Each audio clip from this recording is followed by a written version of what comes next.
My fiancée stole my credit cards to buy her parents a luxury car. So I ended up everything in court. I'm 33. That's what happened to me last year.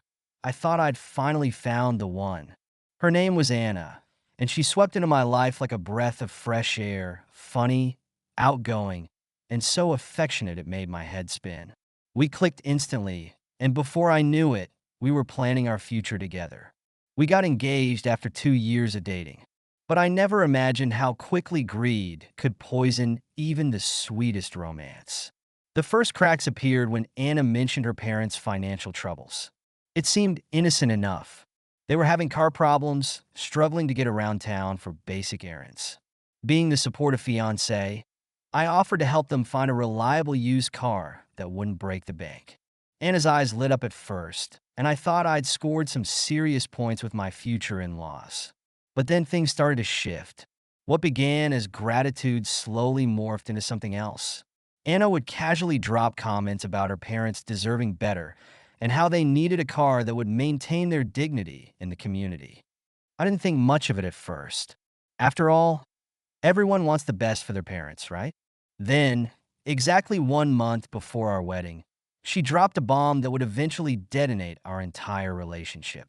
We were having dinner at home when she brought up the car situation again, but this time with a very specific model in mind. Not just any car, a brand new luxury vehicle that cost more than I made in a year. "Honey," she said, her voice dripping with sweetness, "I've been thinking about the perfect wedding gift for my parents."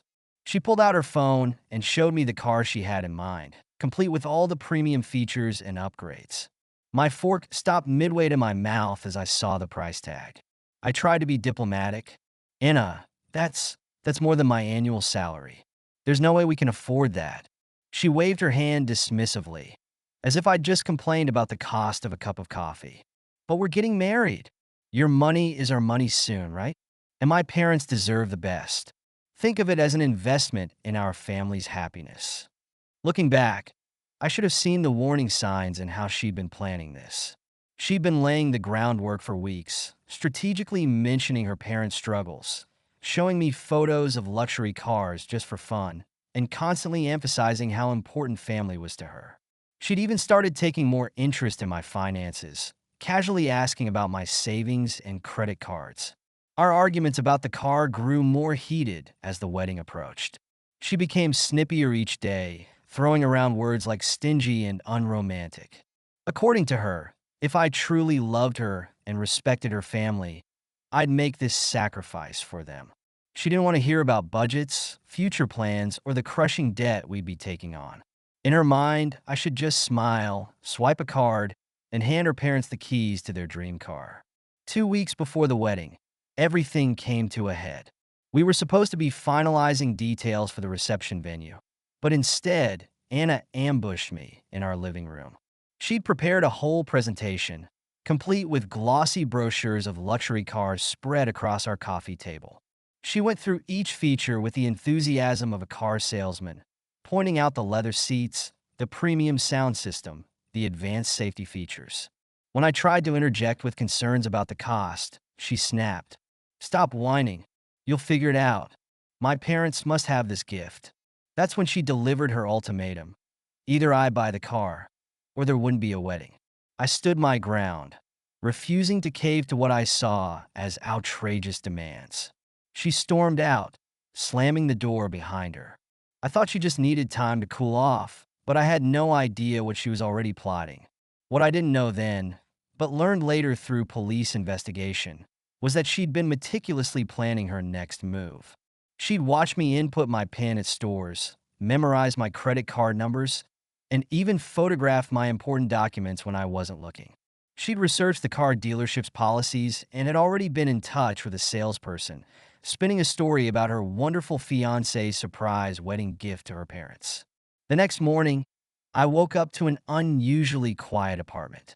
No coffee brewing, no shower running, no morning news on TV. At first, I didn't think much morning. Maybe she'd gone for a run to clear her head. But as the silence stretched on, an uneasy feeling settled in my stomach. I noticed her missing luggage first, then realized her personal items had vanished from our bathroom. My heart started racing as I reached for my wallet, already knowing what I'd find, or rather, what I wouldn't find.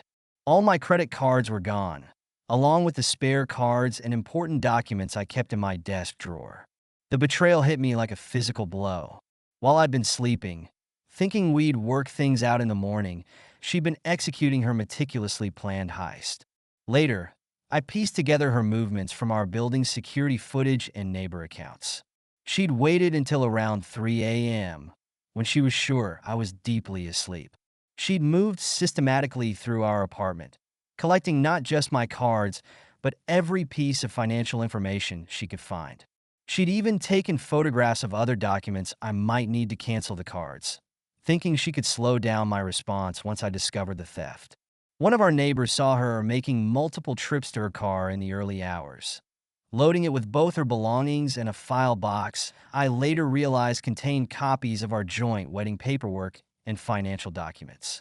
She'd clearly been planning this for weeks, maybe even months, squirreling away information and making copies when I wasn't paying attention.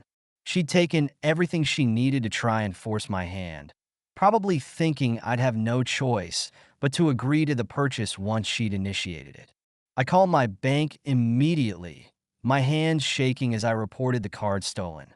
That's when I learned she'd already tried to use them at the luxury car dealership. She'd attempted to put down a substantial deposit on the exact car she'd been pushing for, clearly hoping to commit me to the purchase. The bank froze my accounts, and I filed a fraud alert. Friends urged me to go to the police, pointing out that this wasn't just a relationship issue anymore. It was theft, plain and simple. As much as it hurt, I knew they were right. The police investigation revealed just how calculated her actions had been, uncovering layer after layer of premeditation. In the weeks leading up to her theft, she'd created a whole alternate persona at the dealership. She'd visited multiple times, always perfectly dressed and armed with elaborate stories about our relationship. She brought photos of her parents, telling emotional tales about their struggles and their dreams. She'd even orchestrated fake phone calls while at the dealership, pretending to talk to me about the surprise, all while salespeople were within earshot. The detective assigned to my case showed me the dealership's visitor logs. Anna had made no fewer than 7 visits in the 3 weeks before her theft attempt. She'd brought coffee and pastries for the sales team, learned about their families, and crafted the perfect image of a devoted daughter planning the ultimate surprise with her loving fiancé. She'd gone so far as to have preliminary paperwork drawn up, carefully forging my signature on initial documents to make everything appear legitimate. She'd even created a fake email account in my name to correspond with the dealership, building a paper trail to support her story. What stunned me most was learning she'd actually done a trial run the week before. She'd gone to a different dealership with a similar car, attempting to understand exactly how the purchase process would work and what documentation she'd need. She'd clearly used that experience to perfect her plan for the actual theft. When she finally showed up at my door, she looked disheveled and tearful, trying to push her way inside. "I panicked," she sobbed. "I thought you'd eventually say yes, so I wanted to speed up the process." As if that somehow justified stealing my cards and attempting to purchase a 6-figure vehicle without my consent. I told her I'd already pressed charges. Her tears dried up instantly, replaced by anger. "You'd ruin my life with a criminal record over a misunderstanding?" she spat. That word, misunderstanding, crystallized everything for me. This wasn't a misunderstanding. This was calculated fraud.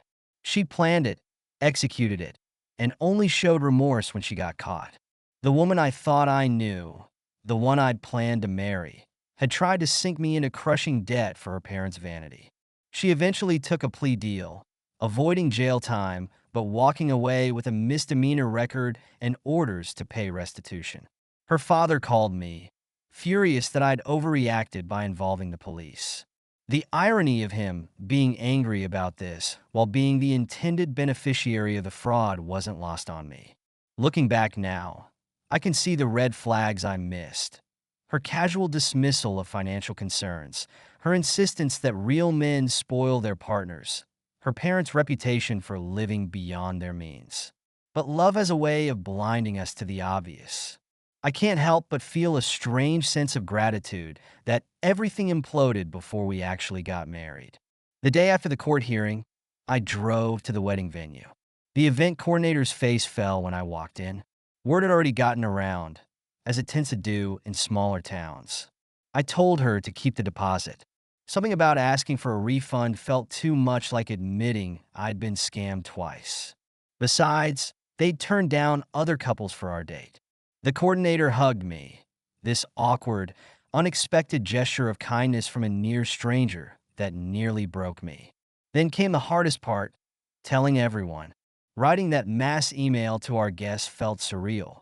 How do you even begin to explain that your fiancé tried to commit credit card fraud? In the end, I kept it vague due to unexpected circumstances. But of course, the real story spread like wildfire. My phone buzzed constantly with messages ranging from sympathy to morbid curiosity. It was humiliating, painful. There were moments I'd wake up at night, my chest tight with the realization that the woman I'd planned to spend my life with was capable of such calculated betrayal.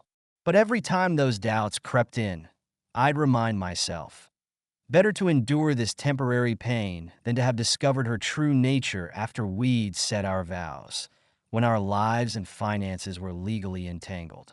Some people, including mutual friends, have suggested I was too harsh in pressing charges. They ask if I feel any remorse about ruining her life. My response is always the same. She chose to commit credit card fraud. She nearly forced me into crippling debt for her parents' vanity. She can blame herself for the consequences.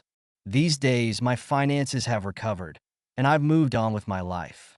I've got new cards, new accounts, and a much better understanding of how to protect myself. But more importantly, I've got my freedom.